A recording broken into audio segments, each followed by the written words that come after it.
Guys welcome to impulse. നമ്മൾ നോക്കാൻ പോകുന്ന ലൈഫ് സ്പാൻ ഡെവലപ്മെന്റിന്റെ റിപ്പീറ്റ് ക്വസ്റ്റ്യൻസ് ആണ്. കുറേയൊക്കെ നമ്മൾ ഡിസ്കസ് ചെയ്തിട്ടുണ്ട്. സോ അതൊക്കെ ഞാൻ സ്കിപ്പ് ചെയ്യുന്നുണ്ടാകും. സോ ഞാൻ ബേസിക് ഉള്ള കാര്യങ്ങൾ മാത്രമേ പറഞ്ഞു പോവുള്ളൂ. സോ നിങ്ങൾ ഡീൽ ചെയ്യുക. So first one is life span development എന്താണ്, ഡെഫിനിഷൻ എന്താണ്, ക്യാരക്ടർ എന്താണ്. സോ ലൈഫ് സ്പാൻ ഡെവലപ്മെന്റ് എന്നാണ് question. So life span development എന്ന് പറയുന്ന സയന്റിഫിക് സ്റ്റഡിയാണ്. ഹ്യൂമൻ ഗ്രോത്തിനെ പറ്റി പഠിക്കുന്നു, ചേഞ്ചസിനെ പറ്റി പഠിക്കുന്നു, എന്റെ ലൈഫ് സൈക്കിളിനെ പറ്റി പഠിക്കുന്ന കാര്യങ്ങളായിരിക്കും. സോ ഇവിടെ നമ്മുടെ കൺസെപ്ഷൻ മുതൽ, അതായത് സൈക്കോട്ടിന്റെ ഡെവലപ്മെന്റ് മുതൽ ഡെത്ത് വരെയുള്ള കാര്യങ്ങൾ, അതിൻ്റെ അകത്ത് തന്നെ physical, cognitive, emotional, social dimension, ഇങ്ങനെയുള്ള ഒരുപാട് കാര്യങ്ങൾ നമ്മൾ ഡിസ്കസും ചെയ്യുന്നുണ്ട്, ഡീലും ചെയ്യുന്നുണ്ട്. In response to genetic environment, culture and historic influence ഒക്കെ പഠിക്കുന്നുണ്ട്. സോ ഇനി ക്യാരക്ടേഴ്സ് പറയുവാണെങ്കിൽ ലൈഫ് ലോങ് പ്രോസസ് നമുക്ക് എല്ലാവർക്കും അറിയാം. സോ ഡെവലപ്മെന്റ് എന്ന് പറയുന്നത് എന്താണ്, ഒരു സ്റ്റാഗ്നന്റ് പ്രോസസ്സോ അല്ലെങ്കിൽ ഒരു കോൺസ്റ്റന്റ് പ്രോസസ്സോ ഒന്നുമല്ല. അതിങ്ങനെ മാറിക്കൊണ്ടിരിക്കുക, മാറ്റങ്ങൾ വന്നുകൊണ്ടിരിക്കുന്നു. നമ്മൾ പറയുന്നത് പോലെ ഒരു ഫേസിൽ ചിലപ്പം കുറച്ച് മാറ്റങ്ങൾ വരാം, പിന്നെ ഒന്ന് സ്റ്റേബിൾ ആകാം, പിന്നെ അത് വീണ്ടും മാറ്റങ്ങൾ വരാം, മാറിയും തിരിഞ്ഞും കൊണ്ട് തന്നെ ഇരിക്കും എന്നുള്ളതാണ്. അതായത് ഒരു കുട്ടി ഇഴഞ്ഞ് നടക്കുന്നത് പോലെ അല്ലെങ്കിൽ ഇഴയാൻ ശ്രമിക്കുന്നത് പോലെയൊക്കെ മാറി വന്നുകൊണ്ടിരിക്കാം. ഇനി മൾട്ടി ഡയമെൻഷനാണ്. Physical development, cognitive development, socio emotional ഡെവലപ്മെന്റും ഒക്കെ ഇതിനകത്ത് ഡീൽ ചെയ്യുന്നുണ്ട് എന്നുള്ളതാണ്. ആൻഡ് മൾട്ടി ഡിറക്ഷണൽ കൂടെയാണ്. അതായത് ഇമോഷണൽ റെഗുലേഷൻ, നമുക്ക് ഏജ് അനുസരിച്ച് ഇമോഷണൽ റെഗുലേഷൻ വരിക, നമ്മൾ റിയാക്ഷൻ ടൈം അല്ലെങ്കിൽ ഫിസിക്കൽ സ്ട്രെങ്ത് എപ്പോഴും ഒരുപോലെയാണ്. കുഞ്ഞായിരിക്കുമ്പോൾ പോലുള്ള ഫിസിക്കൽ സ്ട്രെങ്ത് ആണോ എപ്പോഴും ഉണ്ടാവുക? ഇല്ല അല്ലേ. അപ്പോൾ മൾട്ടി ഡിമെൻഷനിലാണ്, മൾട്ടി ഡിറക്ഷനിലാണ്. ആൻഡ് പ്ലാസിറ്റി എന്താണ്, അഡാപ്റ്റേഷൻ ആണ്. നമുക്ക് ലൈഫിൽ നമുക്ക് എപ്പോഴും അഡാപ്റ്റ് ചെയ്യാനായിട്ട് പറ്റിക്കൊണ്ടേയിരിക്കും എന്നുള്ളതാണ്. സോ നെക്സ്റ്റ് വൺ ഇസ് കണ്ടക്സ്റ്റുവൽ ആണ്. അവിടെ തന്നെ വീണ്ടും നമ്മൾ സബായിട്ട് പറയുന്നുണ്ട് age grade influence, history grade influence and non normative influence. So ഈ കണ്ടക്സ്റ്റുവൽ എന്ന് വെച്ചാൽ നമുക്ക് ഡെവലപ്മെന്റ് എപ്പോഴും നമുക്ക് വേരിയസ് കണ്ടക്സ്റ്റിൽ നമ്മൾ ഇൻഫ്ലുവൻസ്ഡ് ആകാം. അതായത് ഏജ് ഗ്രേഡ്, അത് സ്പെസിഫിക് ഏജിൽ, ഇപ്പൊ എക്സാമ്പിൾ പറയുവാണെങ്കിൽ സ്കൂള്, പുബർട്ടി, റിട്ടയർമെന്റ് ഒക്കെ, അതായത് ഏജ് അല്ലെങ്കിൽ സ്പെസിഫിക് ആയിട്ട് തന്നെ എന്ത് ചെയ്യാം, നമ്മൾ ഇൻഫ്ലുവൻസ്ഡ് ആകാം. അല്ലെങ്കിൽ ഹിസ്റ്ററി ഗ്രേഡ്, അതായത് ജനറേഷൻ നമുക്ക് തരുന്ന ഇൻഫോർമേഷൻസ്, നമ്മുടെ അച്ഛനും അമ്മയും അപ്പൂപ്പനും ഒക്കെ പറയുന്ന ഇൻഫോർമേഷൻസ്, അതുമായി ബന്ധപ്പെട്ട കാര്യങ്ങൾ. And non normative influence, like ഇപ്പൊ ബേസിക്കലി ഒരു ആക്സിഡന്റ് വന്നാൽ നമ്മൾ അതിന് രക്ഷപ്പെട്ട് മാറുന്നു, അല്ലെങ്കിൽ ഡിഫറെന്റ് കൺട്രിയിലേക്ക് മൂവ് ചെയ്യുന്നില്ല, അതൊക്കെ നോൺ നോർമേറ്റീവ് ഇൻഫ്ലുവൻസ് ആണ്. So next one is influence of nature and nurture. ഇത് നമ്മൾ ഓൾറെഡി ക്ലാസ്സിൽ പറഞ്ഞതാണ്, നിങ്ങൾ വായിച്ചു നോക്കുക. And culture and historical context. So കൾച്ചറൊക്കെ നമുക്കറിയാമല്ലോ, ഹിസ്റ്ററിക്കൽ സെറ്റിംഗ്സ് ഒക്കെ നമ്മൾ ഒരുപാട് ഇൻഫ്ലുവൻസ് ചെയ്യാറുണ്ട് എന്നുള്ളതാണ്. ആൻഡ് മൾട്ടി ഡിസിപ്ലിനറി ആണ്. സോ നമുക്ക് sociology, anthropology, neuro science and psychology ഒക്കെ എല്ലാം മൾട്ടി ഡിസിപ്ലിനറി ആണ്. And growth, maintenance and regulation of loss. നമുക്കറിയാമല്ലോ, ഗ്രോത്ത് എന്ന് പറയുന്ന ഞാൻ ഓൾറെഡി പറഞ്ഞതുപോലെ എപ്പോഴും ബാലൻസ്ഡ് ആകണമെന്നില്ല, കോൺസ്റ്റന്റ് ആകണം എന്നില്ല, മാറിയും തിരിഞ്ഞു വന്നുകൊണ്ടിരിക്കും. സോ ബേസിക്കലി എപ്പോഴും ഡെവലപ്മെന്റും ഗ്രോത്തും പറയുവാണെങ്കിൽ അത് രണ്ടും നമ്മളൊരു കീ ബാലൻസ് മെയിൻറ്റെയിൻ ചെയ്യുന്നുണ്ട് എന്നുള്ളതാണ്. So next one is compares Piaget Kohlberg theory and moral development. So Piaget theory ഞാൻ ഓൾറെഡി പറഞ്ഞിട്ടുണ്ട്, ആൻഡ് കോൾബർട്ട് തിയറി ഞാൻ ഓൾറെഡി പറഞ്ഞ കേസാണ്, ഞാൻ ക്ലാസ്സിൽ ഡിസ്കസ് ചെയ്തിട്ടുണ്ട്. നിങ്ങൾ അതിനെ വായിച്ചു നോക്കാം. ഇവിടെ ഏജിന്റെ ക്ലാസിഫിക്കേഷൻ ഉണ്ട് 4 to 7 and next 8 and above ആണ്. സോ കോൾബർട്ട് തിയറിയിലാണെങ്കിൽ എന്താണ്, ചൈൽഡ്ഹുഡ്, അഡോളസെൻസ്, അഡൽട്ട്ഹുഡ് എന്ന രീതിയിൽ മാറിപ്പോകുന്നു. സോ അഡൽട്ട്ഹുഡ് തന്നെ stage 5, stage 6 social contract and individual right എന്നും യൂണിവേഴ്സൽ എത്തിക്കൽ പ്രിൻസിപ്പിൾ എന്ന രീതിയിലും ക്ലാസിഫൈ ചെയ്യുന്നുണ്ട്. സോ ഇത് രണ്ടും നമ്മൾ ഇവിടെ പ്രീവിയസ് ക്വസ്റ്റ്യനിലും ഡിസ്കസ് ചെയ്തു, ക്ലാസ്സിലും ഡിസ്കസ് ചെയ്തു. നിങ്ങൾ വായിച്ച് തന്നെ ഏകദേശം ഐഡിയ കിട്ടും. സോ നമുക്ക് ഇത് ഞാൻ പറഞ്ഞുതരാം, കീ ഡിഫറൻസ് പറഞ്ഞുതരാം. സോ ഇത് ഇമ്പോർട്ടന്റ് ആണ്, ഇത് പഠിച്ചു വെക്കുക. സോ മേ ബി കമ്പാരിസൺ ചോദിക്കുവാണെങ്കിൽ, സ്കോപ്പ് ആൻഡ് ഡീറ്റെയിൽ പറയുവാണെങ്കിൽ പിയാഗറ്റ് തിയറി സിമ്പിൾ ആണ്, ഫോക്കസ് ചെയ്യുന്ന 2 സ്റ്റേജ് ഓഫ് ഇതിലാണ്. ഒന്ന് ചൈൽഡ്ഹുഡ് മോറൽ റീസണിങ്ങിലാണ്, 2 സ്റ്റേജ് ഓഫ് ചൈൽഡ്ഹുഡ് മോറൽ റീസണിങ്ങിലാണ് ഏറ്റവും കൂടുതൽ ഫോക്കസ് ചെയ്യുന്നത്. ആൻഡ് കോൾബർട്ട് തിയറിയിലാണെങ്കിൽ കൂടുതൽ ഡീറ്റെയിൽ ചെയ്ത് പറയുന്നുണ്ട്. 6 സ്റ്റേജുകളാണ് ലൈഫ് സ്പാനിൽ പറയുന്നത്. നോക്കിയേ, കോൾബർട്ടിൽ 6 സ്റ്റേജ് പറയുന്നുണ്ട് അല്ലേ. സോ പ്രീ കൺവെൻഷനിൽ തന്നെ സ്റ്റേജ് 1, സ്റ്റേജ് 2, കൺവെൻഷൻ ലെവൽ ആണെങ്കിൽ സ്റ്റേജ് 3, സ്റ്റേജ് 4 ആൻഡ് പോസ്റ്റ് ആണെങ്കിൽ 5, 6 അങ്ങനെ രീതിയിൽ 6 പറയുന്നുണ്ട്. ഇവിടെ ആണെങ്കിൽ അങ്ങനെയല്ല, 2 heteronomous mortality and autonomous mortality. Age 4 to 7 and age 8 and above ആണ്. സോ 2 നോക്കി വെക്കുക. അതാണ് മേജർ ഡിഫറൻസ് പറയുവാണെങ്കിൽ. ഏജ് റേഞ്ച് ഞാൻ ഓൾറെഡി ഇപ്പോൾ പറഞ്ഞു. സോ ഫോക്കസ് ചെയ്യുന്നത് പിയാഗറ്റ് ആണെങ്കിൽ മോറൽ റീസണിങ്ങും ആണ് കൂടുതലായിട്ട് പറയുന്നത്. ഇനി കോൾബർട്ട് ആണെങ്കിൽ കൂടുതൽ ഹൈലൈറ്റ് ചെയ്യുന്നത് reasoning through moral dilemma. So നമ്മൾ റീസണിങ് ആണ് കൂടുതലായിട്ട് ഫോക്കസ് ചെയ്യുന്നത്. റോള് പറയുവാണെങ്കിൽ നമുക്ക് ഓൾറെഡി അറിയാം അല്ലേ. സോ കോൾബർട്ട് കോൾബർട്ട് ആണെങ്കിൽ ജസ്റ്റിഫിക്കേഷൻ, ഫെയർനെസ്, ഇൻഡിവിജ്വൽ റൈറ്റ്സിനൊക്കെയാണ് കൂടുതലായിട്ട് ഫോക്കസ് ചെയ്യുക. സോ പിയാഗറ്റ് ആണെങ്കിൽ based on consequence to intention. So ഇന്റൻഷനും കോൺസിക്വൻസും തമ്മിലുള്ള ബന്ധപ്പെടുത്തിയാണ് എപ്പോഴും പറയേണ്ടത് കേട്ടോ. സോ ഇത്രയും കാര്യങ്ങൾ നോക്കി വെക്കുക. It's very very important. ഒന്നെങ്കിൽ പിയാഗറ്റോ അല്ലെങ്കിൽ കോൾബർട്ട് ചോദിക്കാനുള്ള ചാൻസ് എപ്പോഴും കാണുന്നുണ്ട്. So next one is psycho social change during old age ആണ്. ഇത് നിങ്ങൾക്ക് സ്വന്തമായി എഴുതാൻ പറ്റും. സോ ഓൾഡ് ഏജ് എന്ന് വെച്ചാൽ 60 മുതൽ 65 വയസ്സ് വരെയാണെന്നുള്ളത് നിങ്ങൾ ഫസ്റ്റ് നോക്കി വെക്കുക. ഒരാളുടെ ഇൻഡിവിജ്വൽ മെന്റൽ ഹെൽത്ത്, റിലേഷൻഷിപ്പ്, ഇതായിരിക്കും ഏറ്റവും കൂടുതൽ അവിടെ ഇൻഫ്ലുവൻസ് ആകുന്നത്. പ്രായം കൂടുന്തോറും മെന്റൽ ഹെൽത്തിൽ ഉണ്ടാകുന്ന മാറ്റങ്ങൾ, റിലേഷൻഷിപ്പിൽ ഉണ്ടാകുന്ന മാറ്റങ്ങൾ, അവർക്ക് തന്നെ ഓവർവെൽമിംഗ് ആയിട്ട് തോന്നുക, അങ്ങനെ ഒരുപാട് പ്രശ്നങ്ങൾ അവർക്ക് ഉണ്ടായിരിക്കും. ബയോളജിക്കൽ ഏജിങ് അങ്ങനെയൊക്കെ ഒരുപാട് ഉണ്ടാകും എന്നുള്ളതാണ്. സോ മേജർ ആയിട്ടുള്ള സൈക്കോ സോഷ്യൽ ചേഞ്ചസ് നോക്കാം. The first one is identity and self perception ആണ്. സോ എപ്പോഴും കുറെ കാര്യങ്ങൾ നമുക്ക് ആ ഒരു റിട്ടയർമെന്റ് ഏജ് ഒക്കെ കഴിയുന്ന സമയത്ത് കുറെ നമ്മൾ അച്ചീവ് ചെയ്തിട്ടുണ്ടാവും, അല്ലെങ്കിൽ നമുക്ക് റിഗ്രറ്റ് ഉണ്ടാവുന്ന സമയമാണ്, അല്ലെങ്കിൽ നമുക്കൊരു പർപ്പസ് ഉള്ളതുപോലെ നമുക്ക് എപ്പോഴും ഫീൽ ചെയ്യും. And retirement and role changes ഉണ്ടാവും. റിട്ടയർമെന്റ് കഴിയുമ്പോൾ നമ്മുടെ ആക്ച്വൽ പ്രൊഫഷണൽ ലൈഫ് നിൽക്കുവാണ്. സോ ഐഡന്റിറ്റി നഷ്ടപ്പെട്ടു പോകുന്ന രീതിയിലേക്ക് മാറുന്നു, അല്ലെങ്കിൽ നമുക്കൊരു പേർപ്പസ് ഇല്ല നമുക്ക് തോന്നിപ്പോകും, അല്ലെങ്കിൽ പുതിയ റോളുകൾ നമുക്ക് വേണ്ടി വരും. പിന്നെ അത് മാത്രമല്ല വോളണ്ടറി വർക്കിംഗ് എൻഗേജ്മെന്റിലേക്ക് കൂടി മാറി പോകും കേട്ടോ. So next one social relationship ആണ്. നമുക്കറിയാം പ്രായം കൂടുന്തോറും ഫാമിലിയുമായിട്ട് ഉള്ള ബന്ധം ചില സമയത്ത് നാരോയിങ് ചെയ്യാം, ചില സമയത്ത് എന്ത് ചെയ്യാം, അത് കൂടുകയും ചെയ്യാൻ, കുറഞ്ഞു ഇരിക്കാം. സോ രണ്ട് പെർസ്പെക്റ്റീവിൽ നിങ്ങൾക്ക് എഴുതാം. പക്ഷെ കൂടുതൽ നമുക്കറിയാമല്ലോ ഫാമിലിയിൽ നിന്ന് എപ്പോഴും മാറി നിൽക്കുവാണ് എപ്പോഴും ചെയ്യേണ്ടാവുക. ലോൺലെസ്സും ഐസൊലേഷനും വരും എന്നുള്ളതാണ്. ഇത് ഫോക്കസ് ചെയ്ത് നമ്മൾ എഴുതുന്നുണ്ടെങ്കിൽ എന്തായിരിക്കും, എപ്പോഴും ഫാമിലി നാരോഡ് ആയിരിക്കും.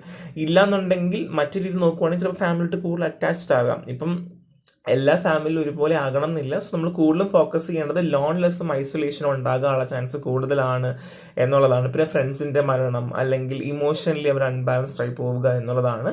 ആൻഡ് കോപ്പിംഗ് വിത്ത് ലോസ് ആണ്. സോ ലോസ് ഒക്കെ നമുക്ക് നഷ്ടപ്പെട്ടു പോയതെല്ലാം നമുക്ക് അക്സെപ്റ്റ് ചെയ്യുക എന്നുള്ളതേ ഉള്ളൂ, അല്ലെങ്കിൽ നമ്മൾ അത് മുമ്പോട്ട് കൊണ്ടുപോവുക എന്നുള്ളത് മാത്രമേ ഉള്ളൂ. സോ സക്സസ്ഫുൾ ഏജിങ് എന്ന് പറയുന്നത് എപ്പോഴും ഒരുപോലെ ഉണ്ടാകണം എന്നില്ല. ചിലപ്പോൾ അത് ലോസിലേക്കായിരിക്കാൻ പോവുക, ചിലപ്പോൾ അതിൽ എന്തെങ്കിലും മാറ്റങ്ങൾ ഉണ്ടായിരിക്കും എന്നുള്ളതാണ്.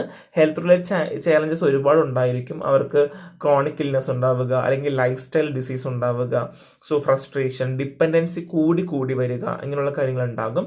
ആൻഡ് ജനറേറ്റീവ് ആൻഡ് ലെഗൻസി ആണ്. സോ നമുക്കറിയാം ഓൾഡർ ആയിട്ട് അഡൾട്ട്ഹുഡിലാണെങ്കിൽ കൂടുതൽ വരും തോറും അവർ കൂടുതൽ യങ്ങർ ജനറേഷനെ മെന്ററിങ് ചെയ്യാനായിട്ട് ശ്രമിച്ചു കൊണ്ടേയിരിക്കും, അല്ലെങ്കിൽ അവർ പഠിച്ച ലെസൺസും അവർക്കറിയുന്ന ലെസൺസും വെച്ചിട്ട് അവർ കൂടുതലായിട്ട് പറഞ്ഞു കൊടുക്കാനായിട്ട് ശ്രമിക്കും എന്നുള്ളതാണ്.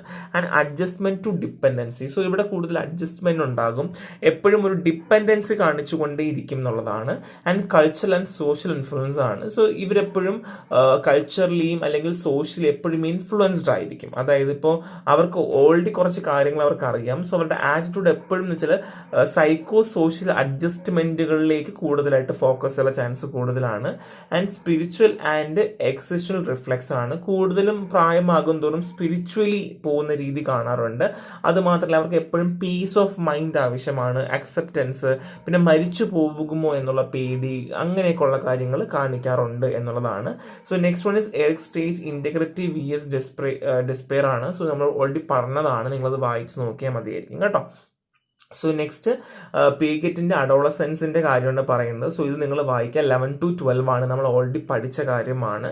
സോ ഇവിടെ കൂടുതലായിട്ട് നമ്മൾ നോക്കുന്ന അഡോളസെൻസിന് ഉണ്ടാവുന്ന ഡെവലപ്മെന്റ്, അവർക്ക് കിട്ടുന്ന എബിലിറ്റി ഉള്ള കാര്യങ്ങളൊക്കെയാണ് കൂടുതലായിട്ട് നമ്മൾ ഡിസ്കസ് ചെയ്യുന്നത്. സോ അവർക്ക് എപ്പോഴും ഹൈപ്പോത്തറ്റിക്കൽ ഡിഡക്റ്റീവ് റീസണിങ് ഉണ്ടായിരിക്കും. അവരെപ്പോഴും എന്താണ്, ലോജിക്കൽ കൺക്ലൂഷൻസിലേക്ക് വരുന്നതിനേക്കാൾ മോറോവർ അവർക്ക് അവരുടേതായ അക്വയർ ചെയ്ത കുറച്ച് ഹൈപ്പോത്തസിസ് ഉണ്ടാകും. ഇത് ഇങ്ങനെയാണ്, അല്ലെങ്കിൽ ഇങ്ങനെയൊക്കെ ആയിരിക്കാം. മേ ബി അത് ഇൻഫ്ലുവൻസ്ഡ് ആകാം, അല്ലെ വേറെ ഏതെങ്കിലും ഭാഗങ്ങളിൽ നിന്ന് ഇൻഫ്ലുവൻസ്ഡ് ആയിട്ട് കൊണ്ടുവരുന്ന കാര്യങ്ങളാകാം. സോ അവർക്ക് പ്രോബ്ലം സോൾവിങ് എന്ന് പറയുന്നത് എപ്പോഴും അവർ കൺസിഡർ ചെയ്യാൻ മൾട്ടിപ്പിൾ പോസിബിലിറ്റീസ് ഉണ്ടെന്നാണ്. അല്ലെങ്കിൽ നമ്മൾ ചിന്തിക്കുന്ന പോലെ ഡിറക്റ്റ് ഫോർവേഡ് ആയിട്ട് അവരെപ്പോഴും ചിന്തിക്കണം എന്ന് നിർബന്ധമില്ല. അവർ മൾട്ടിപ്പിൾ ആയിട്ട് ചിന്തിക്കും, അല്ലെങ്കിൽ ഇങ്ങനെയും ഉണ്ടല്ലോ, ഇങ്ങനെ കാര്യങ്ങളുണ്ടല്ലോ. ഇപ്പൊ എക്സാമ്പിൾ പറയുവാണെങ്കിൽ ഒരു ഫിസിക്കൽ പ്രോബ്ലം വരുമ്പോൾ അവർ എന്ത് ചെയ്യുന്നു, ലൈക്ക് ബേസിക്കലി പല രീതിയിൽ അവർ ചിന്തിക്കും, അല്ലെ. So they can hypothesize solution and test each systematically. So അവരെന്ത് ചെയ്യുന്നു, പല കാര്യങ്ങളും എടുത്തു വെച്ചിട്ട് പല രീതിയിൽ നോക്കും. കാര്യം മേ ബി അവർ എക്സ്പീരിയൻസ്ഡ് ആയിരിക്കില്ല, അല്ലെങ്കിൽ അതുകൊണ്ട് തന്നെ അവർ അങ്ങനെയുള്ള കാര്യങ്ങൾ കാണിക്കാറുണ്ട്. And next one is proposal thought ആണ്. സോ ഇവിടെ എന്ന് വെച്ച് കഴിഞ്ഞാൽ അഡോളസെൻസ് എപ്പോഴും സ്റ്റേറ്റ്മെന്റുകൾ ലൈക്ക് റിയൽ വേൾഡ് റെഫറൻസുമായിട്ട് ബന്ധപ്പെടുത്തി പറയാറില്ല, അല്ലെങ്കിൽ ചില സമയത്ത് അങ്ങനെ കാണിക്കാറില്ല എന്നുള്ളതാണ്.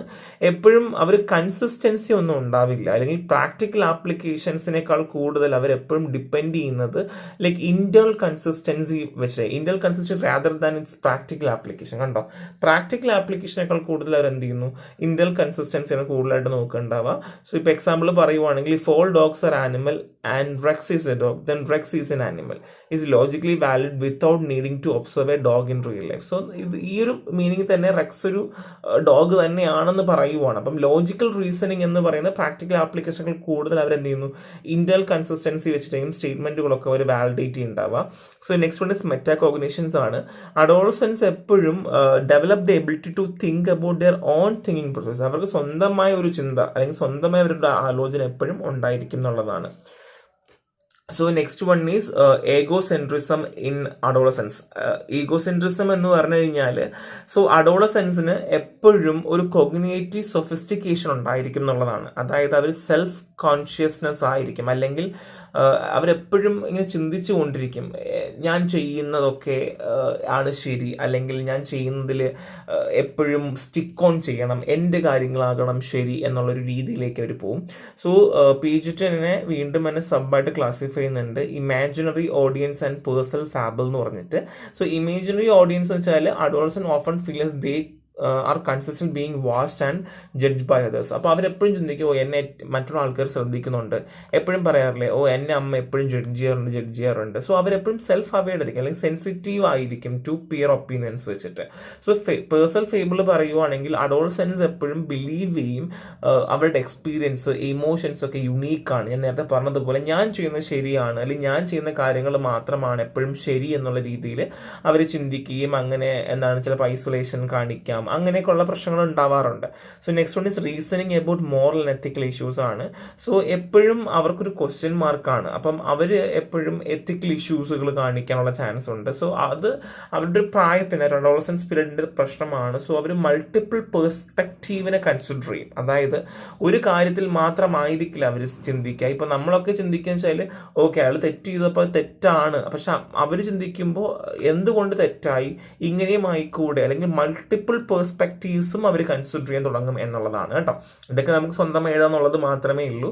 സോ ലിമിറ്റേഷൻസ് ഉണ്ട്, cultural and individual variance. So നമുക്ക് ഓൾറെഡി അറിയാം, കൾച്ചർ എപ്പോഴും ഓരോരുത്തർ ഇൻഫ്ലുവൻസ് ചെയ്യാറുണ്ട്, ഇൻഡിവിജ്വൽ വേരിയേഷൻ കാണിക്കാറുണ്ട്, ആൻഡ് ലോജിക്കൽ ഓവർ എംഫസൈസ്ഡ് ആകുന്നുണ്ട്. സോ ഇങ്ങനെ തന്നെ ആകണമെന്ന് നിർബന്ധമില്ല, അല്ലെങ്കിൽ എല്ലാവരുടെ ഇമോഷൻസും ഒരേ രീതിയിലാകണം എന്നില്ല. ഈ പറഞ്ഞ അനുസരിച്ചിട്ടാണെങ്കിൽ എല്ലാവർക്കും ഒരേപോലത്തെ ഇമോഷൻസ് തന്നെ വേണമെന്ന് നിർബന്ധമില്ല എന്നുള്ളതാണ്. So next one is challenges issue in ageing late adulthood ആണ്. സോ ഇത് നമ്മൾ ഓൾറെഡി ഡിസ്കസ് ചെയ്തതാണ്. സെയിം തന്നെയാണ്, നിങ്ങൾ വായിച്ചാൽ മതി, നിങ്ങൾക്ക് ഏകദേശം ഐഡിയ കിട്ടും. സോ നമ്മുടെ ലോൺലെസ്സും അല്ലെങ്കിൽ റോൾ ചേഞ്ചും അത് ഏജസും ഒക്കെ തന്നെയാണ്, സെയിം തന്നെയാണ്, വ്യത്യാസമൊന്നുമില്ല കേട്ടോ. So next one is prenatal development and environment influence ആണ്. സോ ബേസിക്കലി പ്രീനാറ്റൽ നമുക്ക് ഓൾറെഡി അറിയാം അല്ലേ. So prenatal development is the process which a fertilized egg grow and develop into a full term fetus. അതായത് സ്പേമും എഗ്ഗും കൂടെ combine ചെയ്തിട്ട് ഒരു full term ഫീറ്റസിലേക്ക് മാറി ready to birth ആണ് കേട്ടോ. ഈ ഒരു ഇത്രയും പ്രോസസ്സ് കണ്ടിന്യൂ ചെയ്യുന്ന, അല്ലെങ്കിൽ ഇത്രയും പ്രോസസ്സ് ഫുള്ളി ത്രൂ ഔട്ട് ഉള്ളതിന് നമ്മൾ എന്ത് പറയുക, പ്രീ നാറ്റൽ ഡെവലപ്മെന്റ് എന്ന് പറയുക. സോ ഈ പ്രോസസ്സിന്റെ അല്ലെങ്കിൽ ഈ ഒരു process span approximately 38 to 40 weeks ആണ് വരിക. സോ നമ്മൾ ഇവിടെ 3 ഫേസ് ആയിട്ട് തിരിക്കുന്നുണ്ട്. ജേർമൽ ഫേസ് എന്താണ്, ജേർമിനേറ്റ് ചെയ്യുക, അവിടെയാണ് നമ്മൾ കൂടുതൽ എന്താ പറയുക 0 to 2 വീക്സ് ആണ്. ഇവിടെ conception to last until implant in the uterine wall, നമ്മുടെ യൂട്രസിന്റെ വാളിൽ ഈ ഒരു സ്പേമും എഗ്ഗും അതായത് ഫ്യൂസ് ആയ സൈഗോട്ട് വന്ന് അറ്റാച്ച് ആവില്ലേ, ആണ് നമ്മുടെ ഈ ഒരു ജേർമൽ സ്റ്റേജ് വരുന്നത്. So next one is embryonic stage ആണ്. ഇവിടെ 2 to 8 വീക്സ് ആണ്. സോ ഇവിടെ എങ്ങനെയാന്ന് വെച്ച് കഴിഞ്ഞാൽ ഇവിടെ start after implantation and continues until the end of the 8th week. 8th വീക്കിന്റെ അവസാനം വരെയാണ് എന്ത് വരുന്നത്, ഈ എംബ്രോണിക് സ്റ്റേജ് എന്ന്. അപ്പോൾ 2 to 8 വീക്ക് ജേർമിനേഷൻ ചെയ്തു വന്ന് അറ്റാച്ച് ചെയ്തതിന് ശേഷം വരുന്നത് മുതൽ 8th വീക്കാണ്. സോ ജേർമിനേഷൻ ഫേസ് എന്ന് വെച്ചാൽ ഞാൻ ഓൾറെഡി പറഞ്ഞു, എഗ്ഗും സ്പേമും കൂടെ കമ്പൈൻ ചെയ്ത് സൈഗോട്ടായി ഒരു സിംഗിൾ ഓർഗാനിസമായി മാറുന്നു. അവിടെ മൾട്ടിപ്പിൾ സെൽ ഡിവിഷൻ വരുന്നു, അങ്ങനെ ബ്ലാസ്റ്റോസൈറ്റ് ആയിട്ട് വരുന്നു. ഈ ബ്ലാസ്റ്റോസൈറ്റ് എന്ത് ചെയ്യുന്നു, ഫെലോപ്പിൻ ട്യൂബ് വഴി വന്ന് യൂട്രസിന്റെ വോളിൽ വന്ന് അറ്റാച്ച് ആവുന്നു. ഇതാണ് germination state. So next one is embryonic state ആണ്. ഇംപ്ലാന്റേഷൻ വന്നു കഴിഞ്ഞാൽ പിന്നെ പയ്യെ പയ്യെ ഓർഗൻസ് ഒക്കെ ഡെവലപ്പ് ചെയ്യും. ഹാർട്ട്, ബ്രെയിന്, സ്പൈനൽ കോഡ് പോലുള്ളത് വരും. ആൻഡ് ന്യൂട്രീഷൻ, ഓക്സിജൻ ഒക്കെ അവർ കിട്ടിക്കൊണ്ടേ ഇരിക്കും എന്നുള്ളതാണ്. ഇങ്ങനെയുള്ള കാര്യങ്ങൾ ഇവിടെ നടന്നുകൊണ്ടിരിക്കാം. So fetal stage 9th week to birth ആണ്. അവിടെ 9th വീക്കിൽ മുതൽ ജനിക്കുന്നത് വരെ. സോ അപ്പോഴത്തേക്കും റാപ്പിഡ് ഗ്രോത്ത് ചേഞ്ച് ഉണ്ടാവുന്നു, മെച്യൂരിറ്റി ഉണ്ടാകുന്നു, means cell maturity, organ maturity ഒക്കെ ഉണ്ടാവുന്നു എന്നുള്ള കാര്യങ്ങളാണ്. ഇത് വായിച്ചാൽ മതിയാകും കേട്ടോ. So next one is environment influence on prenatal development ആണ്. എൻവയോൺമെന്റ് ഇൻഫ്ലുവൻസ് എങ്ങനെയാണ്? ഫസ്റ്റ് ഓഫ് ഓൾ എപ്പോഴും എൻവയോൺമെന്റ് ഇൻഫ്ലുവൻസ് എന്ന് പറയുമ്പോൾ അമ്മയുടെ മെന്റൽ ഹെൽത്തും കൂടെ നിങ്ങൾ കൺസിഡർ ചെയ്തിട്ട് വേണം ഈ ഉത്തരം എഴുതാൻ വേണ്ടിയിട്ട്. പിന്നെ ഫീച്ചേഴ്സും എഴുതുക. സോ ന്യൂട്രീഷൻ പറയുവാണെങ്കിൽ പ്രോപ്പർ ആയിട്ടുള്ള ന്യൂട്രീഷൻ കിട്ടണം. ഫോളിക് ആസിഡ്, അയൺ, കാൽഷ്യം ഒക്കെ കിട്ടണം. പൂവർ ന്യൂട്രീഷൻ ആണെങ്കിൽ ലോ ബർത്ത് വെയിറ്റ് വരുന്നു. ആൻഡ് ആൽക്കഹോൾ, സ്മോക്കിംഗ്, ഡ്രഗ്സിലൊക്കെ ഈ അമ്മ കൂടുതൽ വരികയാണ് എന്നുണ്ടെങ്കിൽ അതെന്ത് ചെയ്യുന്നു, കുഞ്ഞുങ്ങളെ ഒരുപാട് ബാധിക്കും എന്നുള്ളതാണ്. സോ സ്മോക്കിംഗ് ആണെങ്കിൽ പ്രഗ്നൻസിയെ ബാധിക്കും, ഓക്സിജൻ പ്രോപ്പർലി കിട്ടില്ല. ഡ്രഗ്സുകൾ ഉപയോഗിക്കുവാണെങ്കിൽ അത് ഇപ്പോൾ ഡ്രഗ്സ് മീൻസ് മെഡിസിൻ അല്ലാതെ വരുന്ന ഇല്ലീഗൽ ഡ്രഗ്സുകളോ അല്ലെങ്കിൽ ചില സമയത്ത് നമ്മുടെ നോർമൽ ഡ്രഗ്സ് തന്നെ കഴിച്ചാലും പ്രശ്നം വരുന്നു. പിന്നെ infection disease like rubella, HIV, toxoplasmosis പോലുള്ള പാരസൈറ്റ്സ് ഒക്കെ ഇൻഫെസ്റ്റേഷൻ വരികയാണെങ്കിലും അത് ബുദ്ധിമുട്ടുകൾ വരാം. സോ റുബെല്ലയൊക്കെ അറിയാലോ, ഹിയറിംഗ് ലോസ് ഉണ്ടാകും, അല്ലെങ്കിൽ ഹാർട്ട് ഡിഫക്റ്റ് ഉണ്ടാവും. എയ്ഡ്സ് നിങ്ങൾക്ക് ഓൾറെഡി അറിയാം. സോ ടാക്സോപ്ലാസ്മോസിസ് പാരസൈറ്റ്സ് ഇൻഫെക്ഷൻ ആണ് കേട്ടോ. ബ്രെയിൻ ഡാമേജ് ഒക്കെ ഉണ്ടാവുക, അല്ലെങ്കിൽ വിഷൻ പ്രോബ്ലം ഒക്കെ ഉണ്ടാകും. ആൻഡ് എൻവയോൺമെന്റൽ ഹസാർഡ്സ് ആണ്. സോ ഈ ടോക്സിൻസും ഒക്കെ ആയിട്ട് ഇപ്പോൾ like heavy metal like mercury അല്ലെങ്കിൽ അങ്ങനെയുള്ള സാധനങ്ങളൊക്കെ ആയിട്ട് എക്സ്പോസ് ആവുകയാണെങ്കിൽ കുഞ്ഞിനെ ബാധിക്കാം. And metal stress and mental health, ഇത് അമ്മയുടെ പ്രത്യേകിച്ച് അമ്മ തന്നെയാണ് കേട്ടോ. അമ്മയ്ക്ക് എന്തെങ്കിലും ഒരു മെന്റൽ ഹെൽത്ത് ഇഷ്യൂസ് ഉണ്ട്, അല്ലെങ്കിൽ അവർക്ക് എന്തെങ്കിലും ബുദ്ധിമുട്ടോ കാര്യങ്ങളോ ഉണ്ടെങ്കിൽ അത് ആ കുഞ്ഞിനെ ബാധിക്കാം. ആൻഡ് മെറ്റേണൽ ഏജ്, സോ ഈ ടീനേജ് പ്രഗ്നൻസി അല്ലെങ്കിൽ ഈ 35 വയസ്സിന് ശേഷമുള്ള പ്രഗ്നൻസി ഒക്കെ ഭയങ്കര റിസ്ക്കും കോംപ്ലിക്കേഷനും ഉള്ളതാണ്. സോ ജനറ്റിക് ഡിസോർഡേഴ്സ് ഒക്കെ ഉണ്ടെന്നുണ്ടെങ്കിൽ അതും കുഞ്ഞിനെ ബാധിക്കാം. ആൻഡ് സോഷ്യൽ എക്കണോമിക്കൽ ഫാക്ടേഴ്സ് പറയുകയാണെങ്കിൽ പൂവർ ആയിട്ടുള്ള ഹെൽത്ത് കെയർ ആണ്, അല്ലെങ്കിൽ പൂവർ ലിവിങ് കണ്ടീഷൻ ആണ്, പ്രോപ്പറായിട്ട് ഫുഡ് കിട്ടുന്നില്ല, പ്രോപ്പറായിട്ട് ഡ്രഗ്സുകളൊന്നും കിട്ടുന്നില്ല എന്നുണ്ടെങ്കിലും അതും പ്രശ്നങ്ങൾ സംഭവിച്ചേക്കാം എന്നുള്ളതാണ് കേട്ടോ. സോ പ്രിവെൻഷൻ എന്താണ്? പാരൽ കെയർ കൊടുക്കുക, ഹെൽത്ത് ലൈഫ് സ്റ്റൈൽ പ്രോപ്പർ ആക്കുക, വാക്സിനേഷൻസ് കംപ്ലീറ്റ് ആക്കുക, എഡ്യൂക്കേറ്റ് ചെയ്യുക, അവയർനെസ് കൊടുക്കുക എന്നുള്ളതാണ്. So next one is comparison of stage theory and contextual approach to human development. So ഇവിടെ രണ്ട് കാര്യങ്ങളാണ്. സ്റ്റേജ് തിയറിയും ചോദിച്ചിട്ടുണ്ട്, ഹ്യൂമൻ ഡെവലപ്മെന്റിന്റെ അപ്രോച്ച് എങ്ങനെയാണെന്നും പറയുന്നുണ്ട്. സോ സ്റ്റേജ് തിയറിക്കകത്ത് പറയുന്നത്, stage theory suggest that development occurs is fixed. കണ്ടോ, development occurs is fixed. Fixed ആണ്, sequential stage and each with specific characteristic to task to achieve. ഓരോ ഈ ഡെവലപ്മെന്റിൽ ഓരോ സ്റ്റേജ് ഉണ്ട്. ഈ ഓരോ സ്റ്റേജിലും ഓരോ കാര്യങ്ങൾ അച്ചീവ് ചെയ്ത് വേണം പോകണമെന്നാണ് പറയുന്നത്. സോ ഇത് നമ്മൾ ഓൾറെഡി സംസാരിച്ചതാണ്, നമ്മൾ ക്ലാസ്സിൽ പഠിച്ചതുമാണ്. So subsequent nature, universal, qualitative change and fixed order. So subsequent nature എന്താണ്? Pre determine sequence of stages ഉണ്ടായിരിക്കും. പ്രോഗ്രസ് ഒരു ലീനിയർ ആയിട്ടുള്ള ഒരു പ്രോഗ്രസ് ഉണ്ടായിരിക്കും. യൂണിവേഴ്സലിറ്റി എന്താണ്? യൂണിവേഴ്സൽ എല്ലാ കൾച്ചറിലും അല്ലെങ്കിൽ എല്ലാ ഇൻഡിവിജ്വൽസിനും ഒരേ രീതിയിലുള്ള universal stage of development. And qualitative change ആണെങ്കിലോ സിഗ്നിഫിക്കൻ്റ് ആയിട്ടുള്ള changes in thinking, behaviour or emotion. ഈ ഡെവലപ്മെന്റ് എന്ന് പറയുമ്പോൾ അത് ഗ്രോത്ത് തന്നെ ആകണം എന്നില്ല, സെൽ ഗ്രോത്ത് തന്നെ ആകണം എന്നില്ല. അത് മെന്റൽ ആകാം, സൈക്കോളജിക്കൽ ആകാം. നമ്മളെ സംബന്ധിച്ച് അങ്ങനെ വേണം ചിന്തിക്കാം കേട്ടോ. സെൽ മാത്രമായിട്ട് അല്ലെങ്കിൽ ബയോളജിക്കൽ ഡെവലപ്മെന്റ് മാത്രം നിങ്ങൾ കൺസിഡർ ചെയ്യരുത്. ഫിക്സ്ഡ് ഓർഡർ ആണെങ്കിലോ നമുക്ക് ഓരോ സ്റ്റേജിനും ഇത്ര ഓർഡർ ഉണ്ട്, അത് കംപ്ലീറ്റ് ചെയ്തതിന് ശേഷം മാത്രമേ അടുത്ത സ്റ്റേജിലേക്ക് പോകുള്ളൂ. ഇതാണ് സ്റ്റേജ് തിയറിയിൽ പറയുന്നത്. സോ നമ്മൾ എക്സാമ്പിൾ ഓഫ് സ്റ്റേജ് തിയറിയിൽ പിയാജറ്റും എറിക്സണും ഫ്രോഡ്സും കൊടുത്തിട്ടുണ്ട്. നിങ്ങളത് വായിച്ചു നോക്കിയാൽ മാത്രം മതി കേട്ടോ. സോ ഇത് contextual approach to human development ആണ്. സോ ഇത് നമുക്ക് എൻവയോൺമെന്റ്, ഇൻഡിവിജ്വൽ ഡിഫറൻസും ഡൈനാമിക് ഇന്ററാക്ഷൻസും ആണ്. സോ ഇതൊക്കെ നമുക്ക് എളുപ്പമാണ്, നിങ്ങളിത് വായിച്ചു പോയി, നമ്മളതൊക്കെ ആദ്യമേ പഠിച്ചതാണ്. സോ ഞാൻ വീണ്ടും എക്സ്പ്ലെയിൻ ചെയ്യുന്നില്ല. സോ ഞാൻ നമ്മൾ ഈ പറഞ്ഞ സ്റ്റേജിന് ഞാൻ ഇതിനെ ജസ്റ്റ് ഒരു കോളമാക്കി മാറ്റിയിട്ടുണ്ട്. സോ സ്റ്റേജ് തിയറിയിലാണ് universal stage of development. So ഞാൻ ഓൾറെഡി പറഞ്ഞതുപോലെ സ്റ്റേജ് ഓഫ് ഡെവലപ്മെന്റ് ആണ് ഫോക്കസ് ചെയ്യുന്നത്.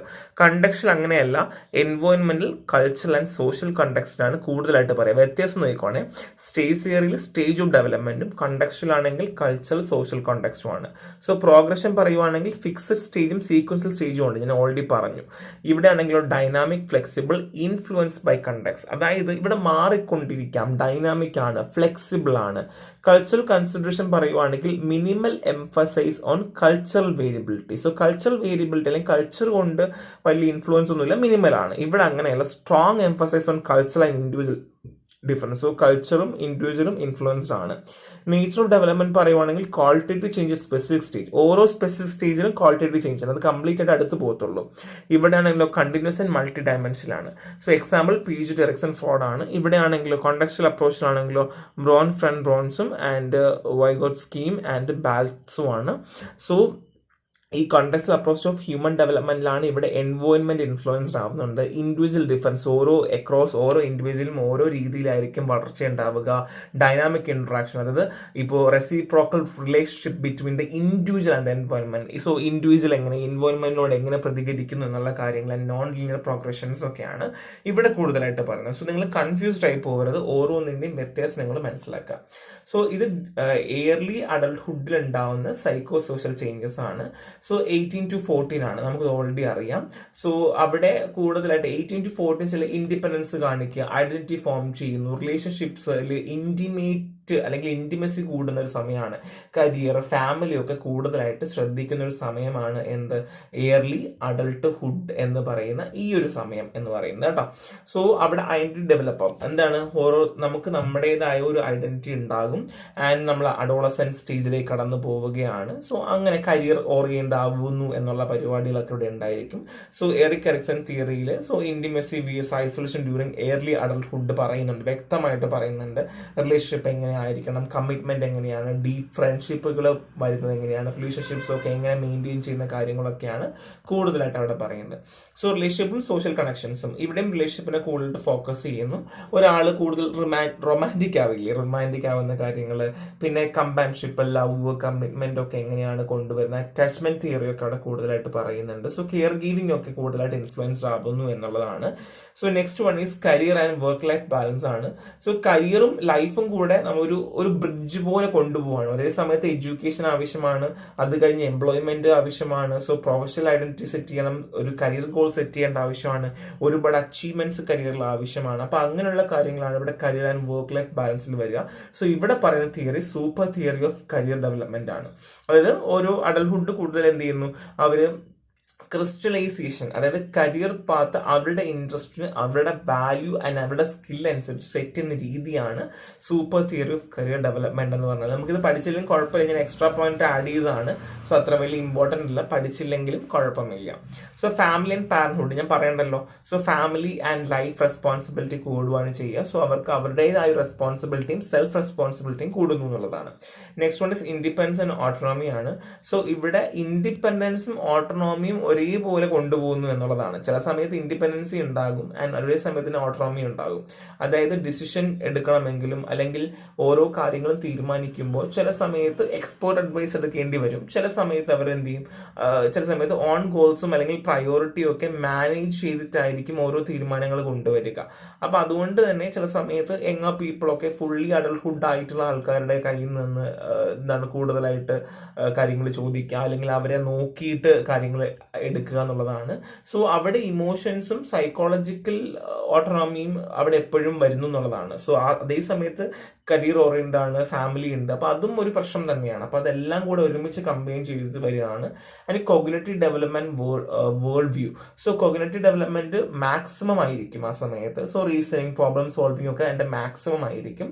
സോ അത് മാത്രമല്ല അവരുടെ ചിന്തയൊക്കെ അല്ലെങ്കിൽ അവരുടെ പോയിന്റ് ഓഫ് വ്യൂ എന്ന് പറയുന്നത് എന്തെങ്കിലും ഡിഫറെന്റ് ആയിരിക്കും എന്നുള്ളതാണ്. സോ ഇത് factors affecting height and weight in early childhood ആണ്. സോ ഒരാളുടെ ഹൈറ്റും വെയിറ്റിനും കാരണമാകുന്നുണ്ട് അല്ലെങ്കിൽ അതുമായി ബന്ധപ്പെട്ട കാര്യങ്ങളാണ്. സോ 2 to 6 ആണല്ലോ വരുന്നത്. ഇപ്പോൾ റാപ്പിഡ് ഫിസിക്കൽ ഗ്രോത്ത് എന്ന് വെച്ചാൽ ബയോളജിക്കലാണ്, പ്യുവർലി ബയോളജിക്കലാണ്. അപ്പം ജെനറ്റിക്സ് എന്ന് പറയുന്നത് ഇതിൽ വളരെ ഇമ്പോർട്ടൻ്റ് ആണ്. ഒരാൾക്ക് ന്യൂട്രീഷൻ കിട്ടുന്നത്, എൻവയോൺമെന്റ്, ഹെൽത്ത് റിലേറ്റഡ് ഇൻഫ്ലുവൻസും ഒക്കെ എപ്പോഴും ഒരാളുടെ ഹൈറ്റിനും വെയിറ്റിനും എപ്പോഴും ബാധിക്കാറുണ്ട്. സോ ജെനറ്റിക് ഫാക്ടേഴ്സ് പറയുകയാണെങ്കിൽ അച്ഛനും അമ്മയ്ക്ക് ഹൈറ്റ് ഉണ്ടെങ്കിൽ ഓട്ടോമാറ്റിക്കലി കുട്ടിക്കും അതുണ്ടായിരിക്കും. ന്യൂട്രീഷണൽ ഫാക്ടർ പറയുകയാണെങ്കിൽ ബാലൻസ്ഡ് ആയിട്ട് കഴിക്കുന്നു, വൈറ്റമിൻ ഡി ഉള്ള ഫുഡ് കഴിക്കുന്നു, മിനറൽസ് കൂടുതലുള്ള ഫുഡ് കഴിക്കുന്നു, കാൽഷ്യം ഹെൽപ്പ് ചെയ്യാൻ വേണ്ടി, അല്ലെങ്കിൽ ഒരു കാര്യം ആലോചിക്കുക, കാൽഷ്യവും വൈറ്റമിൻ ഡിയും വളരെ അത്യാവശ്യമാണ്. എന്നാൽ മാത്രമേ എന്ത് സംഭവിക്കുള്ളൂ, നമുക്ക് പ്രോപ്പർ ആയിട്ടുള്ള ഡയറ്റ് മെയിൻറ്റെയിൻ ചെയ്ത് കൊണ്ടുപോകാൻ പറ്റത്തുള്ളൂ. അല്ലെങ്കിൽ പ്രോപ്പർ ആയിട്ടുള്ള ഒരു ഹൈറ്റും വെയിറ്റിനും വേണ്ടിയുള്ള ഡയറ്റ് മെയിൻറ്റെയിൻ ചെയ്ത് കൊണ്ടുപോകാൻ പറ്റത്തുള്ളൂ. സോ അതുകൊണ്ട് തന്നെ നമുക്ക് വൈറ്റമിൻ ഡി ആവശ്യമാണ്. And health and medical factors. So health proper അല്ല, ഏതെങ്കിലും കോമോബിഡിറ്റി ഉണ്ട് അല്ലെങ്കിൽ മെഡിക്കൽ ഫാക്ടേഴ്സ് ഉണ്ടെങ്കിൽ ഓട്ടോമാറ്റിക്കലി ആ കുഞ്ഞിന്റെ ഹൈറ്റിനെയും വെയിറ്റിനെയും ബാധിക്കാം. ഫിസിക്കൽ ആക്ടിവിറ്റി എൻവയോൺമെന്റ്, ആ കുട്ടി കൂടുതൽ ചാടി ഓടിയോ ഒക്കെ വരുവാണ്, മസിൽ ഡെവലപ്മെന്റ് നടക്കുവാണെങ്കിൽ ഓട്ടോമാറ്റിക്കലി നല്ല ഹെൽത്ത് ആയിരിക്കും. So socio economic factors. So socio economic status എന്ന് വെച്ചാൽ ഒരു ഇൻഡയറക്ട്ലി ഇൻഫ്ലുവൻസ് ചെയ്യുന്ന ഹൈറ്റിനെയും വെയിറ്റിനെയും. സോ ഡയറക്ട്ലി നമുക്ക് പറയാൻ പറ്റില്ല. അതായത് ഇപ്പോൾ എക്സാമ്പിൾ, ഫാമിലി നല്ല സോഷ്യോ എക്കണോമിക്ലി നല്ലതാണ്, ബെറ്റർ ആണ്, സൗണ്ട് ആണ് എന്നുണ്ടെങ്കിൽ ഹെൽത്ത് കെയറും ന്യൂട്രീഷനും ഒക്കെ ബെറ്റർ കണ്ടീഷനിലായിരിക്കും. ആൻഡ് സൈക്കോളജിക്കൽ ഫാക്ടർ പറയുവാണെങ്കിലോ, സോ സ്ട്രെസ് ഉണ്ട്, ആങ്സൈറ്റി ഉണ്ട്, അല്ലെങ്കിൽ ഇമോഷൻസ് ഒക്കെ ഉണ്ടെങ്കിൽ കുട്ടിയുടെ ഡെവലപ്മെന്റിനെ ബാധിക്കും എന്നുള്ളതാണ്. ഡയറക്ട്ലി അല്ല, ഡെവലപ്മെന്റിനെ ബാധിക്കുന്നു. സ്ട്രെസ് വരുന്നു, അങ്ങനെ എന്ത് ചെയ്യുന്നു, ഡെവലപ്മെന്റിനെ നല്ലപോലെ ബാധിക്കുന്നു എന്നുള്ളതാണ്. സോ ഒരു കാര്യം പറയാം, ഇത് പ്യുവർലി ബയോളജിക്കൽ ആണ്, നോട്ട് സൈക്കോളജിക്കൽ. സൈക്കോളജിക്കൽ കാരണം ഡെവലപ്മെന്റിന് ഹിൻഡ്രൻസ് വരുന്ന ഒരു ഫാക്ടർ ആണെന്ന് മാത്രമേ ഉള്ളൂ. സോ നിങ്ങൾ പ്രൂവ് ചെയ്ത് വെക്കരുത് സൈക്കോളജിക്കൽ ഫാക്ടർ ആണ് എന്നുള്ളത് കേട്ടോ. സോ ഈഗോസെൻട്രിക് ഇൻ അഡോളസെൻസ് ആണ്, നമ്മൾ ഓൾറെഡി പറഞ്ഞു, നമ്മൾ ഓൾറെഡി ഡിസ്കസ് ചെയ്തതാണ്, അപ്പം ഞാൻ ഡിസ്കസ് ചെയ്യുന്നില്ല. And emotional pattern in childhood. So ചൈൽഡ്ഹുഡിൽ എങ്ങനെയാണ് ഇമോഷണൽ പാറ്റേൺസ് കാണിക്കുക? അറ്റാച്ച്മെന്റ് ആൻഡ് ബോണ്ടിങ് നിങ്ങൾക്ക് അറിയാമല്ലോ, കുഞ്ഞുങ്ങളിൽ കൂടുതലായിട്ട് അറ്റാച്ച്മെന്റും ബോണ്ടിങ്ങും എപ്പോഴും കാണിച്ചുകൊണ്ടേയിരിക്കും. So John Bowlby attachment theory പറയുന്നത് വെച്ചാൽ എപ്പോഴും കുഞ്ഞുങ്ങൾക്ക് പോസിറ്റീവ് ഇമോഷണൽ ഡെവലപ്മെന്റ് ഉണ്ടാവുന്നത് സെക്യൂർ അറ്റാച്ച്മെന്റിനോടായിരിക്കും. അതായത് ഇപ്പോൾ എപ്പോഴും നമുക്കൊരു പോസിറ്റീവ് ആയിട്ടുള്ള ഒരു അറ്റാച്ച്മെന്റ് ഫീൽ ചെയ്യുന്നത് എങ്ങനെയാണ്? നമ്മൾ സെക്യൂർ ആണ്, നമ്മൾ കംഫർട്ട് സോൺ ആണ്, നമുക്ക് കൂടുതൽ ലവും കെയറും കിട്ടുന്നിടത്തായിരിക്കും നമുക്ക് ഉണ്ടാവുക. ആൻഡ് ബേസിക് ഇമോഷൻ പറയുവാണെങ്കിൽ അവർ കരയുക, ചിരിക്കുക, ബോഡി ലാംഗ്വേജ് വരിക, അല്ലെങ്കിൽ അവർ കൂടുതൽ ജെസ്റ്റേഴ്സ് ഒക്കെ ഉപയോഗിക്കുക, അവരുടെ വാശി, സങ്കടമൊക്കെ അവർ ഇമോഷൻസും ഒക്കെ എക്സ്പ്രസ് ചെയ്യും എന്നുള്ളതാണ്. ആൻഡ് സെൽഫ് റെഗുലേഷൻ കൺട്രോൾ, അവർക്കറിയാം ഒരു 3 വയസ്സൊക്കെ ആകുമ്പോൾ ഒരു സെൽഫ് റെഗുലേറ്റ് ചെയ്യും. അതായത് കൂടുതലായിട്ട് വാശി പിടിച്ചാൽ അക്സെപ്റ്റ് ചെയ്യില്ല, അല്ലെങ്കിൽ നമ്മുടെ അച്ഛനും അമ്മയും അടിക്കും, അങ്ങനെ ഫിയർ ഒക്കെ സ്റ്റാർട്ട് ചെയ്യും. അപ്പം അവർ ഫ്രസ്ട്രേഷൻസ് ഒക്കെ കൺട്രോൾ ചെയ്യാനായിട്ട് പഠിക്കും. സോ ആദ്യത്തെ കുറച്ച് നാളൊക്കെ ഇച്ചിരി ബുദ്ധിമുട്ടാവുമെങ്കിലും പിന്നെ അവർ കൺട്രോൾ ചെയ്യും. ആൻഡ് എമ്പതി ആൻഡ് സിമ്പതി, അവർക്ക് എമ്പതി കാണിച്ചു തുടങ്ങും, സിമ്പതിയും കാണിച്ചു തുടങ്ങും. അതായത് ഇപ്പൊ എക്സാമ്പിൾ പറയുവാണെന്നുണ്ടെങ്കിൽ അവർക്ക് ഇമോഷൻസ് വളർന്നു തുടങ്ങുന്നു എന്നുള്ളതാണ്. അപ്പം കുഞ്ഞു പട്ടിക്കുട്ടിയെ കാണുമ്പം അവ തടവുക, അല്ലെങ്കിൽ അവർക്ക് ഉമ്മ കൊടുക്കുക, ഇതൊക്കെ ഇമോഷൻ ഡെവലപ്മെന്റിന്റെ ഭാഗമാണ് എന്നുള്ളതാണ്. So emotional express in play, അവർ ഓരോ കളികളോ കളിക്കുന്ന സമയത്ത് അവർ ഓരോ രീതിയിൽ ഇമോഷൻസ് ഒക്കെ എക്സ്പ്രസ് ചെയ്യും, റോൾ പ്ലേ ഒക്കെ ചെയ്യും. ഞാൻ അച്ഛനാണ്, ഞാൻ അമ്മയാണ്, അവ കുഞ്ഞല്ലേ, വാവയല്ലേ എന്നൊക്കെ പറഞ്ഞിട്ട് അവർ താരാട്ടൊക്കെ പാടുള്ള ചാൻസുകളുണ്ട്. അപ്പൊ അങ്ങനെ ഇമോഷൻസിലൊക്കെ അവർ കൂടുതലായിട്ട് ബാലൻസ് ആകും. Explain concept formation during childhood. ചൈൽഡ്ഹുഡിൽ കൺസെപ്റ്റ് എങ്ങനെയാണ് ഫോം ചെയ്യുന്നു എന്നുള്ളതാണ് നമ്മൾ ഓൾറെഡി ഡിസ്കസ് ചെയ്തതാണ്. സോ കൺസെപ്റ്റ് എങ്ങനെ ഫോം ചെയ്യും എന്നുള്ളതാണ്. സോ പെർപെച്വൽ കൺസെപ്റ്റ്, അത് 2 മുതൽ 4 വയസ്സ് വരെയാണ്. ഇവിടെ കൂടുതലും ബേസിക്കലി സെൻസറി പെർസെപ്ഷൻ വെച്ചിട്ടായിരിക്കും അവർ കൂടുതൽ എന്ത് ചെയ്യുക, കൺസെപ്റ്റ് ഫോം ചെയ്യുക, ലൈക്ക് കളർ, ഷേപ്പ്, സൈസ് ഒക്കെ. Next one is functional concept ആണ്. 4 മുതൽ 7 വയസ്സ് വരെയാണ് ഈ ഒരു ഫങ്ഷണൽ കൺസെപ്റ്റ് വരിക. ഇവിടെ കൂടുതലും അവര് ഒബ്ജക്റ്റിനേക്കാൾ കൂടുതൽ ഫിസിക്കൽ ആട്രിബ്യൂട്ട്സ് ആയിരിക്കും വരിക. അതായത് എന്തുകൊണ്ട് അങ്ങനെ, അതായത് ഇപ്പൊ സ്പൂൺ റെക്കഗ്നൈസ് ചെയ്യുക, അല്ലെങ്കിൽ വരയ്ക്കാൻ വേണ്ടി പെൻസിൽ എടുക്കുക, ഇങ്ങനെയുള്ള കാര്യങ്ങൾ. ഫങ്ഷണൽ കൺസെപ്റ്റ്, എന്താണ് ഫങ്ഷൻ, അങ്ങനെ വെച്ചിട്ട് concept. And next one is abstract concept ആണ്.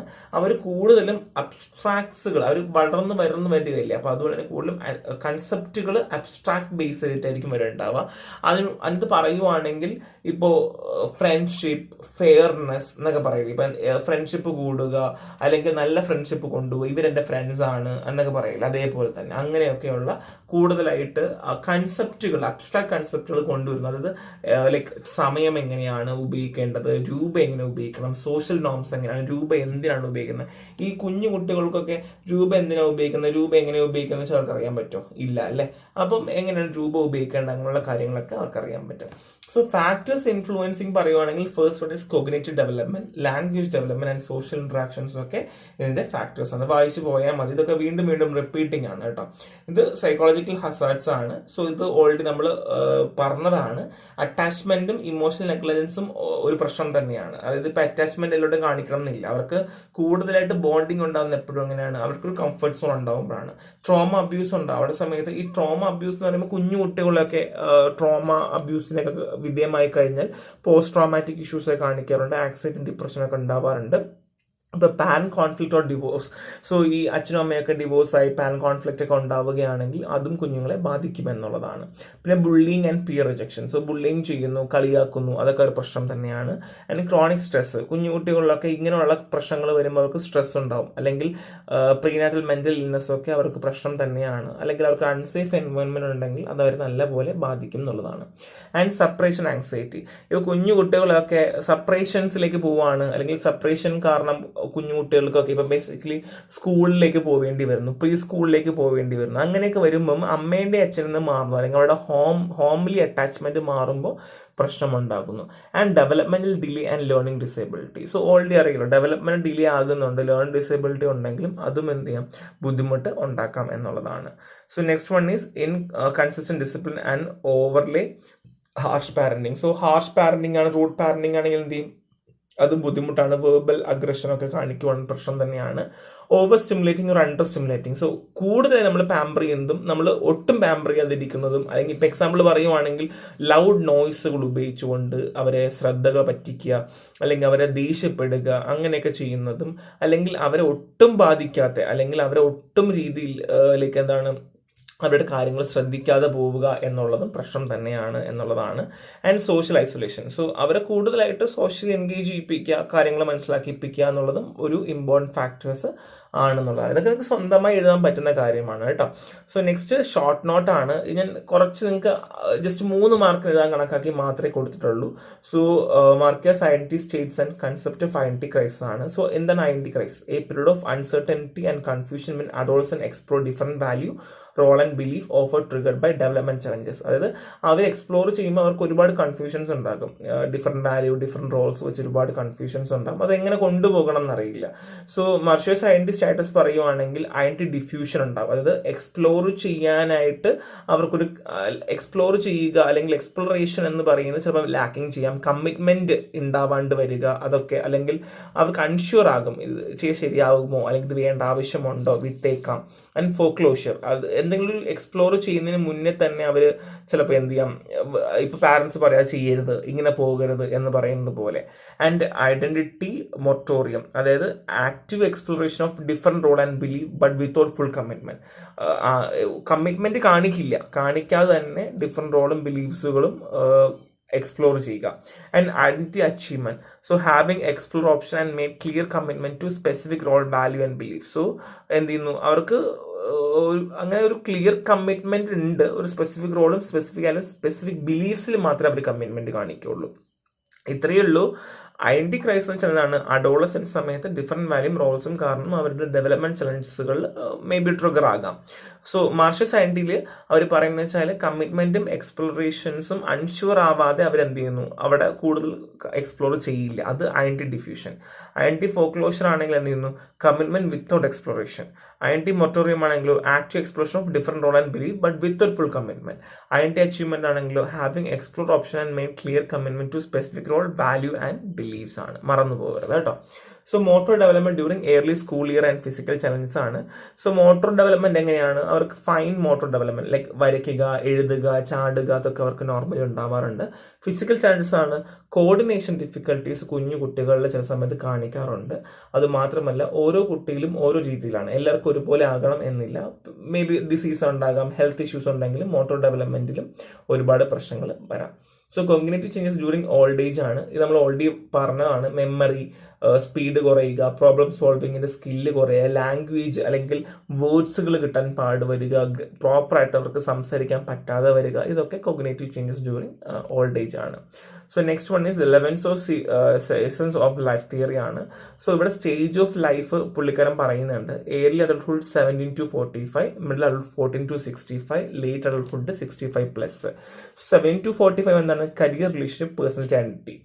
മിഡിൽ അഡൾട്ട്ഹുഡ് ആണെങ്കിലോ revaluating life, achieving generativity. And late adulthood ആണെങ്കിലോ reflection on life, accepting one mortality and achieving integrity or desperate. So ഈ രീതിയിലാണ് 3 തിരിച്ചുള്ളത്. ഇത് വേണമെങ്കിൽ ചോദിക്കാം കേട്ടോ. സോ ഇതിലെ മെയിൻ ടേം നിങ്ങൾ പഠിച്ചാൽ നിങ്ങൾക്ക് എന്ത് ചെയ്യാം, അത് ഫർദർലി എക്സ്പ്ലെയിൻ ചെയ്ത് പോകാൻ പറ്റും. So next one is high risk behaviour in adolescence and coping mechanism. High risk behaviour എന്താണ്? അബ്യൂസ് ചെയ്യുക, അല്ലെങ്കിൽ അൺപ്രൊട്ടക്ട് സെക്സ്, പിയർ പ്രഷറൊക്കെ, അല്ലെങ്കിൽ ഹോർമോൺ ചേഞ്ച് ഇൻഫ്ലുവൻസ് ചെയ്തിട്ട് അവർ പല കാര്യങ്ങളും ചെയ്യുന്നതൊക്കെ എന്താണ്? ഹൈ റിസ്ക് ബിഹേവിയർ ആണ്. കോപ്പിംഗ് മെക്കാനിസം എന്താണ്? പ്രോബ്ലം സോൾവിങ്, പിന്നെ സോഷ്യൽ സപ്പോർട്ട് ആവശ്യപ്പെടുക, അല്ലെങ്കിൽ ഇമോഷൻ റെഗുലേറ്റ് ചെയ്യുന്നത്, അല്ലെങ്കിൽ ഹെൽത്തി ആക്ടിവിറ്റീസ് എൻഗേജ് ചെയ്യുന്നതൊക്കെ കോപ്പിംഗ് മെക്കാനിസവുമായി ബന്ധപ്പെട്ടതാണ് കേട്ടോ. ഈ രണ്ട് ഡിഫറൻസ് ഉണ്ട്. So next one is identification process and remedial programme of learning disability. So identification process എന്നാണ് ലേണിംഗ് ഡിസേബിലിറ്റി. നമ്മൾ എയർലി സ്ക്രീനിങ് അത്യാവശ്യമാണ്, അസസ്മെന്റുകൾ നമുക്ക് നടത്തേണ്ട ആവശ്യമുണ്ട്, ഇങ്ങനെയുള്ള കാര്യങ്ങളൊക്കെ നമ്മൾ ചെയ്യുക. ആൻഡ് റെമഡിയൽ പ്രോഗ്രാം എന്താണ്? സ്പെഷ്യൽ എഡ്യൂക്കേഷൻ പ്രോഗ്രാം കൊടുക്കാം. ഇപ്പം ലേണിംഗ് ഡിസേബിലിറ്റി കാണുന്നുണ്ട്, അപ്പോൾ നമുക്ക് എന്ത് ചെയ്യാം? ലേണിംഗ് പ്ലാൻസുകൾ കൊടുക്കാം, തെറാപ്പീസ് കൊടുക്കാം. ഒരുപാട് ടെക്നോളജീസ് ഉണ്ട്, ട്യൂട്ടറിങ് കൈൻഡ് ഓഫ് ടെക്നോളജി, അല്ലെങ്കിൽ ടീച്ചിങ് മെത്തഡൊക്കെ ഓൾട്ടർ ചെയ്താൽ നമുക്ക് എന്ത് ചെയ്യാൻ പറ്റും? ഒരുപാട് കാര്യങ്ങളിൽ മാറ്റങ്ങൾ കൊണ്ടുവരാൻ പറ്റുന്നതാണ്. അപ്പം ലേണിംഗ് ഡിസേബിലിറ്റിയിൽ തന്നെ എന്താണ്, അതെങ്ങനെ റെമഡിയൽ പ്രോഗ്രാം ഇംപ്ലിമെന്റ് ചെയ്യാം. നമ്മൾ ഓൾറെഡി എന്താണ് ലേണിംഗ് ഡിസേബിലിറ്റി നമ്മൾ പഠിച്ചതാണ് കേട്ടോ. So next one is characteristics of concrete operation strategy of Piaget cognitive development theory ആണ്. സോ നിങ്ങൾ വായിച്ചാൽ മതി, നമ്മൾ ഓൾറെഡി പറഞ്ഞതാണ്. So concrete operation stage 7 to 11 years ആണ്. സോ ലോജിക്കൽ തിങ്കിങ്, അല്ലെങ്കിൽ ഫിസിക്കൽ ഒബ്ജക്ട് കൺസിഡർ ചെയ്യുക, ഇങ്ങനെയുള്ള കാര്യങ്ങളൊക്കെ ഇവിടെ നടക്കുന്നുണ്ട്. സോ എന്താണ്? ബേസിക്കലി ഒബ്ജക്റ്റിനെ ക്ലാസിഫൈ ചെയ്യുക, റിലേഷൻഷിപ്പിനെ പറ്റി മനസ്സിലാക്കുക, അല്ലെങ്കിൽ മെന്റൽ ഓപ്പറേഷൻസ് ഒക്കെ പെർഫോം ചെയ്യുന്നതൊക്കെ ഇതുമായി ബന്ധപ്പെട്ട കാര്യങ്ങളാണ്. So developmental task of middle adulthood നിങ്ങൾ വായിച്ചാൽ നമ്മൾ ഓൾറെഡി പറഞ്ഞതാണ്. സോ ഇത്രയേ ഉള്ളൂ. ഞാൻ ഓടിച്ചാണ് പോയത്, കാര്യം നമുക്ക് ബേസിക് ഐഡിയ മനസ്സിലാക്കിയാണ് പോവേണ്ടത്. എൻ്റെ കൂടെ നിങ്ങൾ എന്ത് ചെയ്യുക? ക്ലാസ്സും കൂടെ കേൾക്കുമ്പോൾ നിങ്ങൾക്കൊരു ഫുൾ ഐഡിയ കിട്ടും. സോ നെക്സ്റ്റ് ക്ലാസ്സിൽ കാണാം. Thank you.